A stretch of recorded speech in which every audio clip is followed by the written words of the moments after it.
السلام علیکم my dear and respected thinkers. Daily reflection میں آج کچھ اداسی پر باتیں ہوں گی. رت بدلتی ہے تو بہت سوں کے چہروں پر اداسی چھا جاتی ہے.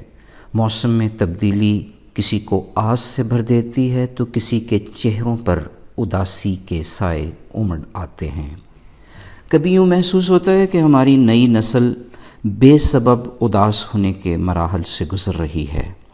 اکثر اداس لوگوں کو تو یہ تک بھی معلوم نہیں ہوتا کہ ان کی اداسی کی اصل وجہ کیا ہے. کوئی کہتا ہے کہ وہ اس لیے اداس ہے کہ اس کی توقعات پوری نہیں ہو رہی.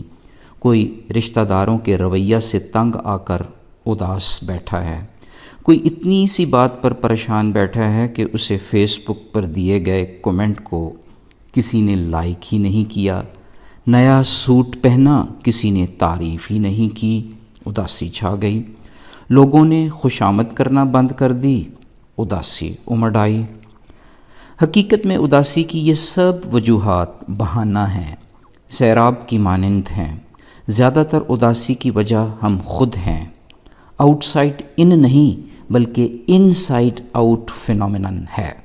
ہمارا اپنے اوپر کنٹرول نہیں. خود اعتمادی کا فقدان ہے. خود فریبی کا بخار ہے. ہم اپنی خوبصورت زندگی دوسروں کی نقل میں جینا چاہتے ہیں. ہم اپنی انفرادیت کو لاشعوری طور پر بھول بیٹھے ہیں.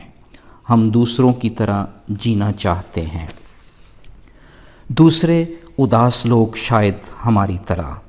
ہم بہت سے لوگوں کی زندگیوں کو رشک کی نگاہ سے دیکھتے ہیں. دوسرے بہت سے ہماری زندگیوں سے فیسینیٹ ہو رہے ہوتے ہیں. ہمارے خیال میں ہمارے ارد گرد کے سارے لوگ سکھی ہیں، اور مزے کی بات ہے کہ ان سارے لوگوں کا ہمارے بارے میں بھی عین یہی خیال ہے. بلا سبب کی اداسیاں شاید یوں ہی پروان چڑھتی رہتی ہیں. اداس نسلیں شاید یوں ہی اداسیوں کے سفر میں گامزن رہتی ہیں. تو پھر چھوڑیں اداسیوں کے اس کھٹن سفر میں کیا رکھا ہے. آئیں اپنے من کی نئی دنیا بسا کر اسے سچائی کے رنگ سے رنگ لیں. اپنی نرالی دنیا بسائیں. اپنی انفرادی حیثیت کو بروئے کار لائیں. اپنے وکھرے وقار سے جئیں.